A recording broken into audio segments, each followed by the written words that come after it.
Hey everyone, welcome back to Campfire Cooking. We're here at level 2, so we're gonna do a bit more than last week. Last week we were doing grilled cheese. This week we're gonna be making pizza rolls. You'll notice, very similar process. There's a bit more prep involved with this one, and the dynamics, the ingredients are a bit more dynamic, a bit more going on.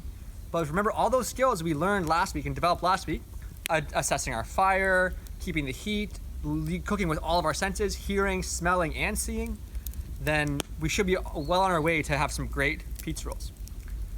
So I have 2 done up here already. Actually, before I get into that, we'll reassess all of our safety stuff. So to make sure I've got all my things, I've got my fire gloves, my bucket of water in case of emergency, and I have my dish set up just off screen.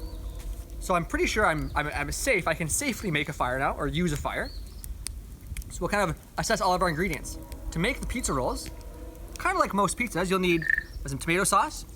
Always be sure if you're going on a camping trip, double check if you can bring cans or what kind of jars you can bring into the park you're going to, just so you don't get into a bad situation when you get out there. I have some margarine to use on the pan. I have a wrap, some spice, some seasonings. I have basil and oregano, classic pizza toppings, and then our toppings. We have some pepperoni, green peppers, and cheese. Before we get too into it, I remembered I have a pretty good riddle that kind of has to do with the mushroom topping. Here it goes. What room has no windows or doors? I'll give you a second.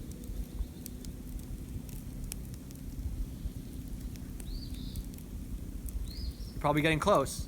Think pizza toppings. So I'll let you in on a secret. The only room with no windows or doors is a mushroom. Sorry for that one. So we'll get into making our pizza rolls now. I have 2 assembled already, but I'll take you through the process to put them together. It's fairly straightforward, but that being said, even some things that seem straightforward to some folks are a bit more complex to other folks.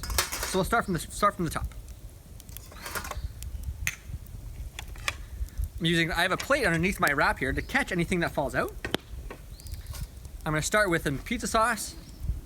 With the sauce, a little bit goes a long way. So we don't want to put too much sauce on because it will get quite messy. And if it falls out, it may burn. And you can always just heat some up and use it to dip if you don't have enough.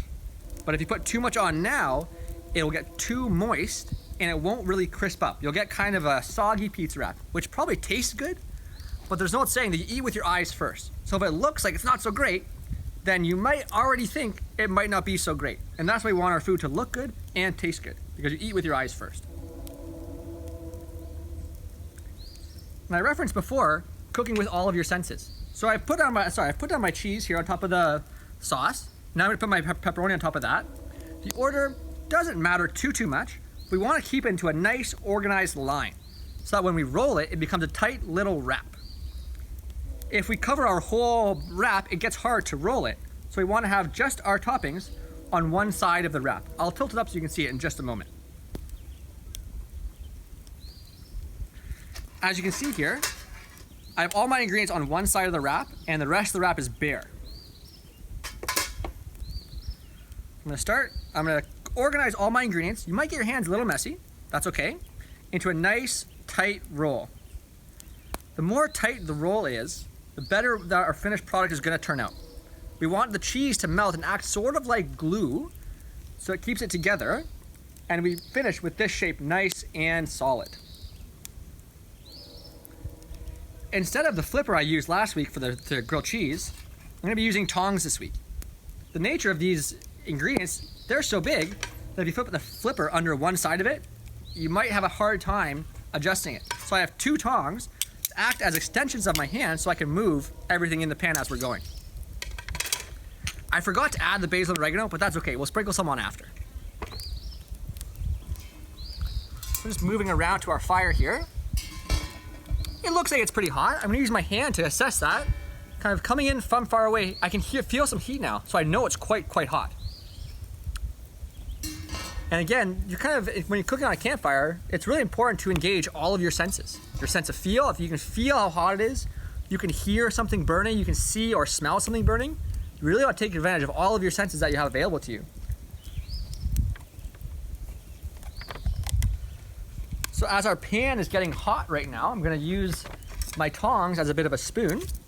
Something I've learned over many years, going on canoe trips with Pinecrest and myself, that it's inevitable you're gonna forget one or two things. So it's important to look at all of your tools that you bring with you and see what other uses. Really, a tong is just two spoons put together. If you forget your spoon, you have some tongs.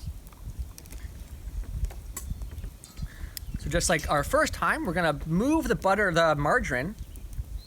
We're gonna move the margarine around in the pan so that it coats the whole bottom. And we wanna get it so that it's hot. And the reason we wanna start the pan hot before we put our ingredients in is that when the pizza wrap comes in contact with the hot pan, it will immediately start cooking it. If we start with a cold pan and we put the ingredient on, as it heats up, you may get the wrap sticking to the pan, or it might not get a nice crisp golden brown outside that we want. It'll still cook it eventually, but we want our pan to be fairly hot. Not smoking. I don't want to burn the margarine. That will happen if I leave it on for too much, and that flavor could really affect our finished ingredient. So we want to get it so that it's melted, and if you could see what I'm seeing, I'll describe it to you. It's starting to bubble slightly, just slightly. So here we go. We're gonna put our 3 pizza wraps onto the pan. Now I can hear a subtle sizzle. That's what I want. Not too strong, but not silent either. I want it to sizzle a little bit. Also, what you'll notice is I'm placing them with the folded side down so that I can kind of seal it in. If I were to put it side up, it could open up as I'm cooking, and then we have a messy pizza wrap. And like I said before, we want nice, clean, tight pizza wraps. So as those are cooking, like I said before, you kind of clean as you go. That way, when our pizza wraps are done, you kind of do your dishes quickly, wait for them to cool down, or just organized. From working in restaurant kitchens, in the kitchens here at Pinecrest, and in my backcountry kitchen, you could say, nothing drives me more crazy than clutter. Clutter makes spills, makes mess, and especially around a fire. If I left my sauce out and I tripped, and I put my hand down to catch myself anywhere around here, that would be a very painful accident. So by keeping our kitchen area clean of clutter, we're keeping it safe as well.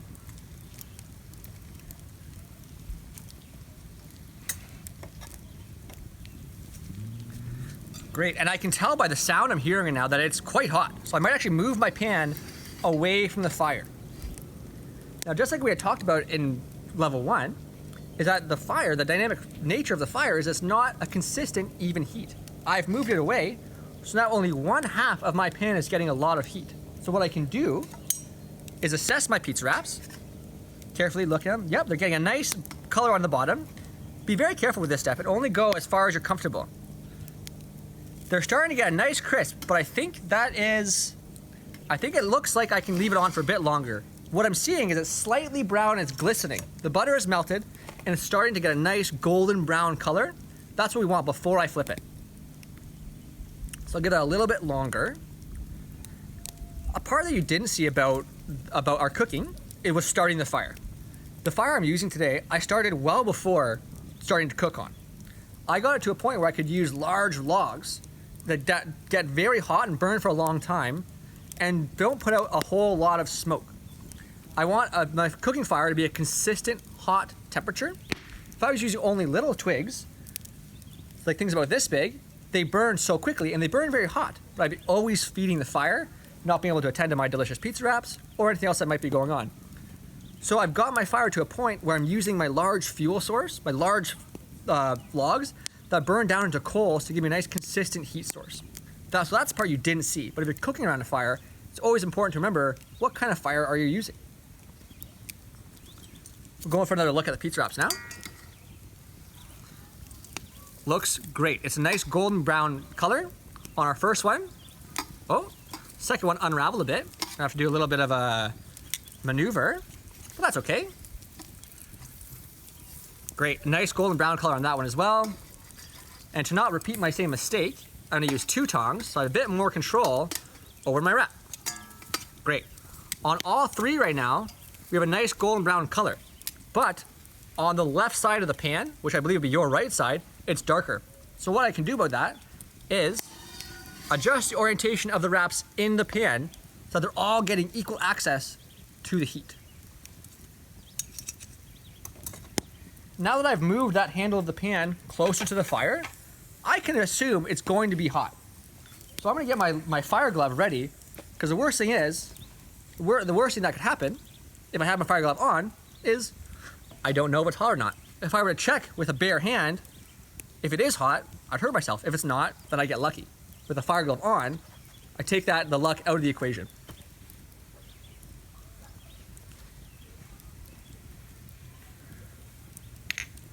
I'm gonna sprinkle a little oregano on right now so I can get hot. Sometimes when you're using dry herbs, they can be a bit more potent, but they do need to rehydrate a little bit. So they're gonna mix in with some of the oil of the margarine and oils that are coming out of the wraps. And it's gonna create a really nice flavor. And like I said, I had forgotten to do that earlier, but that's not a problem. Since I'm the one that's eating them, if it's okay with me, then that's great. So it looks like our other side is a nice dark color now. So what I'm gonna try to do, take my advice and use 2 tongs, is I'm gonna maneuver them, because they've kind of formed into squares, so I can get the side that hasn't been grilled yet to grill. This way we make sure everything inside is nice and cooked and hot. Great, they're kind of balancing there. We're gonna melt the cheese, make sure I used cured salami, so it's already cooked, but I wanna make sure the cheese is melted. There's nothing raw other than the peppers, so everything here is safe to eat. But I think by putting this much time into doing something, I'd like it to taste good. So I think we'll give those, like I said last time, a minute, but how long is that minute? It really depends. It depends what the fire is telling me, what the pizza roll is telling me. Maybe they're ready, maybe they're not.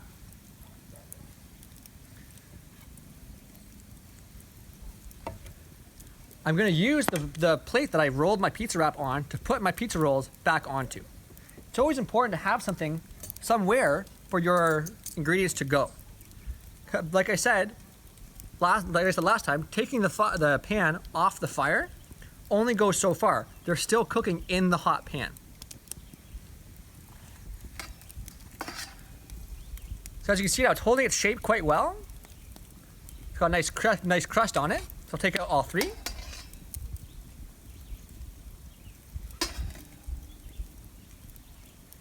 That's great. I'm gonna let those cool down because they're quite hot inside. Well, hopefully they're quite hot inside.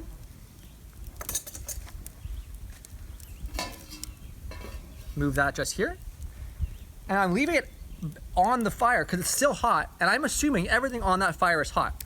If I were to put it with my dishes and someone else in my group came and wanted to do the dishes, they wouldn't know it's hot. They should ask or check, but they may not. So this way, they know it's probably hot. Even if it's not, like I said before, worst that happens is you find out it's cool. I would hate to find out it's hot by burning my hand. So I'll see if I can get these to, if you can see, there's 3 little wraps here. Nice golden brown edges, golden brown on all the sides. And there as well. Smells like a pizza shop, really good. So that was it for our round 2, or level 2. We're making pizza rolls. I look forward, if you're enjoying the YCamps, then please subscribe. And if you're able to, consider making a donation to your local Y to help with any local initiatives.